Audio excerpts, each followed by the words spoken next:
ஸ்ரீலங்கா சுதந்திர கட்சியை ஐக்கியப்படுத்த வேண்டிய முறை தொடர்பில் ராஜாங்க அமைச்சர் டிலான் பெரேரா பண்டியசுவரவில் நேற்று நடைபெற்ற நிகழ்வொன்றின் போது கருத்து தெரிவித்தார்.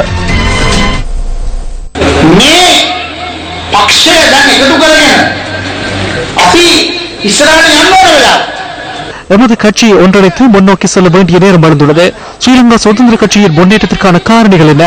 ரணில் விக்ரமசிங்கவின் காரணிகள் அல்ல. எமது கட்சியின் முன்னேற்றத்திற்கு அவர் எதிரானவர். அடுத்த வாரமளவில் பகையை காண்பிப்பார்கள். ஐக்கிய தேசிய கட்சியின் புதிய அதிகாரிகள் குழு நியமிக்கப்படும் போது அக்கட்சியிலிருந்தும் ஒரு குழுவினர் பிரிந்து செல்வார்கள். கபீர் காசிமின் பதவி பறிபோகும். அகில மற்றும் சாகலில் நியமிக்கப்படுவார்கள். மைத்ரிபால சிறிசேனவிடம் எவ்வாறு செல்வதென்று ஒரு குழுவினர் காத்திருக்கின்றனர். இவ்வாறான காரணிகளை நாம் பகையாக்க கூடாது. இதனாலேயே நான் தற்போது சந்திரிகா பண்டாரநாயக்காவை திட்டுகின்றேன்.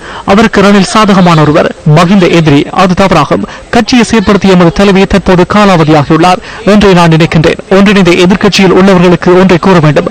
மைத்ரிபால சிறிசேன சாதகமானவர். அவரை எதிரியாக்க வேண்டாம். அவ்வாறு எனின் அவர்களும் காலாவதி ஆவார்கள்.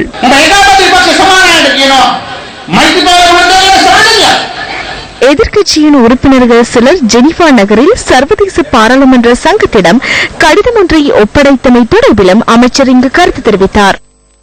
தேங்காய் உடைக்கும் போது யாருடைய பணப்பையை திருடினார்கள்? தென் மாகாணத்தை சேர்ந்தவர்கள் பொதுச் செயலாளராக நியமிக்கப்பட்டவுடன் ஜெனீவா சென்றனர். 2 பைகளை காணவில்லை. கம்மன்பிலவின் பையையும் காணவில்லை. பந்துல குணவர்த்தனவின் பையும் இல்லை. கடிதத்தை ஒப்படைப்பதற்கு பல்கூட துளக்காமல் சென்றுள்ளனர்.